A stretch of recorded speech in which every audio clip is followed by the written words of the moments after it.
भाकपा माले के विधायक संदीप सौरभ हमारे साथ हैं। जिस तरीके से जन विश्वास रैली हुई और इस रैली में कहीं ना कहीं लाल सलाम सबसे ज्यादा देखने को मिला। इस रैली की सबसे बड़ी खासियत रही कि सीपीआई और माले के तमाम कार्यकर्ता सभी लोग डटे हुए थे।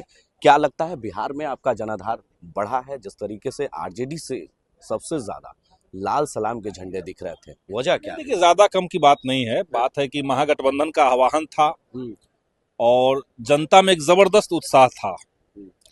अब किस रंग का झंडा ज्यादा था इसको कहने की जरूरत नहीं है। जाहिर सी बात है कि राष्ट्रीय जनता दल बिहार में एक बड़ी पार्टी है, लेकिन साथ ही साथ जो लाल झंडे वाली पार्टियां उसकी भी एक पहचान है कि कैडर बेस्ड पार्टी है।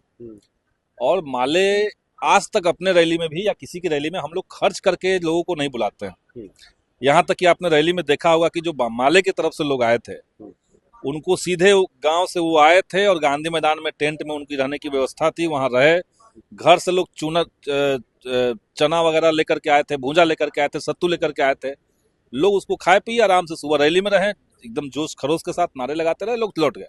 लेकिन इन दिनों जी जी एक सवाल है कि परिवारवाद की बातें चर्चा हो रही है। जब से लालू यादव ने मन से कहा कि मोदी जी का परिवार कौन है, वो परिवार वाले नहीं है, उस बयान को लेकर तमाम जो लोग हैं भाजपा के, उन्होंने कह दिया कि मेरा परिवार मोदी जी का परिवार हम है। और सभी लोगों ने एक्स हैंडल पर अपने अपने डीपी भी चेंज कर दिए। इसे कैसे देखते हैं आप? ब्रिजभूषण शरण सिंह एक हैं, जानते होंगे, भाजपा के सांसद हैं। उन्होंने भी लिखा है कि मैं भी मोदी जी का परिवार हूं, और सही में वो हैं ही। क्योंकि देश में ओलंपिक विजेता महिलाओं का जिन लोगों ने यौन उत्पीड़न किया, सरकार उनको बचाती रही अंत तक, तो परिवार एक तरह से हैं। परिवार में कई बार होता है कि भाई कोई परिवार का सदस्य कुछ गलत भी करता है तो लोग बचाते हैं। तो वैसे ही मोदी जी ने देश भर में इतने सारे हत्यारों को और बलात्कारियों का संरक्षण किया। अब 2002 के गुजरात में दंगे में बिल्किस बानो के परिवार वालों की हत्या जिसने की, जिन लोगों ने उनका गैंग रेप किया, वो सब लोगों को मोदी जी ने छुड़वाया, और साजिश करके छुड़वाया, जिसको बाद में सुप्रीम कोर्ट ने कहा कि गलत है। छुड़वा करके माला पहना करके कहा कि नहीं, आप ब्राह्मण हैं, ये लोग गलत नहीं हो सकते। ऐसे ऐसे लोग मोदी जी के परिवार हैं। चिन्मयानंद वो भी कह रहे हैं कि हम मोदी जी के परिवार हैं। तो मोदी परिवार में देश को लूट करके विदेश भागने वाले लोग, हत्या और बलात्कार के सजा काटने के बावजूद जिनको छुड़वा लिया गया वैसे लोग, और जो लोग मंच से, परवेश वर्मा जैसे लोग जो दिल्ली में मंच से गाली देते हैं मुसलमानों को, जूता मारो सालों को गाली देते हैं, ऐसे ऐसे लोग तो मोदी जी के परिवार में है, तो हम लोग जान ही रहे हैं। लेकिन राजनीति के भीतर ये जो परिवारवाद का एक हौवा खड़ा किया जा रहा है, ये इसलिए किया जा रहा है ताकि असल मुद्दे पे बात ना हो। और असल मुद्दा आज के समय में है पैसावाद। पैसावाद जब हम कह रहे हैं तो इस पैसेवाद में आप समझ लीजिए कि जनता के जो लोकतांत्रिक अधिकार थे वोट डालेंगे हमने जिनको चुना, जिस पार्टी के लिए चुना वहां टिकेगा, यही जनता का राइट है। लेकिन पैसावाद की जो आंधी चली है, हम चुन रहे हैं किसी विधायक को किसी और पार्टी के लिए, वो चला जा रहा है किसी और पार्टी में। कैसे? क्योंकि उधर पैसा है। इलेक्टोरल बॉन्ड के माध्यम से नियमों की धज्जियां उड़ा करके भाजपा ने अकूत संपत्ति अर्जित कर ली है। एक तरफ वो देश को बेचते रहे, बदले में इलेक्टोरल बॉन्ड से चंदा लेते रहे। एक तरफ वो किसी कंपनी के ऊपर, किसी व्यक्ति के ऊपर ईडी और सीबीआई लगाते रहे, बदले में इलेक्टोरल बॉन्ड से चंदा लिया, उसको छोड़ दिया।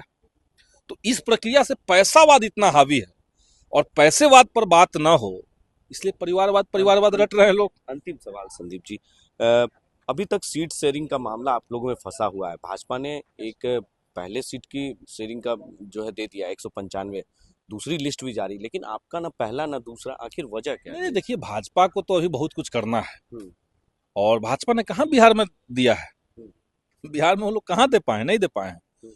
और समझ लीजिए कि भाजपा का जो सीटों का अनाउंसमेंट हुआ, अच्छा, उसमें एक ये भी बात है कि अजय सिंह टेनी को भी सीट दिया गया।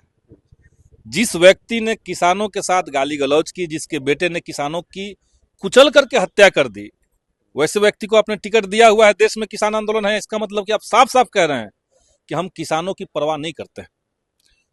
और बिहार में तो इनका गठबंधन अभी तक फाइनल नहीं है, लोग भागदौड़ मचाए हुए हैं। तो महागठबंधन इस लिहाज से हमारा लाइन लेंथ क्लियर है।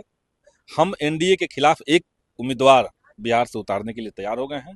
मोटा मोटी बात हो गई है, पार्टी में कुछ लोगों को इसकी जिम्मेदारी मिली है, वो लोग बात कर रहे हैं। कितने सीटों और हमें लगता है कि एनडीए से पहले कितने सीटों पर महागठबंधन बिहार में अपना सीट अनाउंस कर देगा, एनडीए से आप पहले। आप कितने सीटों पर भाकपा देखिए, माले? भाकपा माले ने जो जहां पे हम लड़ सकते हैं, वैसे 8 सीटों की सूची हमने दी है। पहले 5 दी थी, फिर 3 और दी है।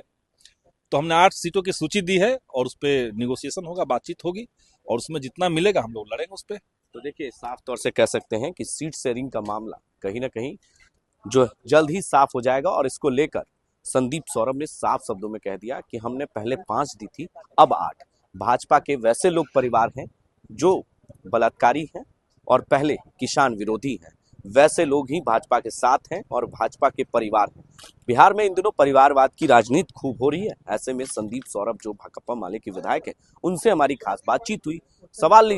तमाम सवालों के उन्होंने जवाब दिए बेबाक तरीके से, और से कह दिया कि भाजपा के वैसे लोग परिवार हैं जो बलात्कारी हैं और किसान विरोधी हैं। अपने सहयोगी वीडियो जर्नलिस्ट दिवाकर ठाकुर के साथ मैं संजय कुमार, आप देखते रहे लाइव इंडिया हर पल पटना।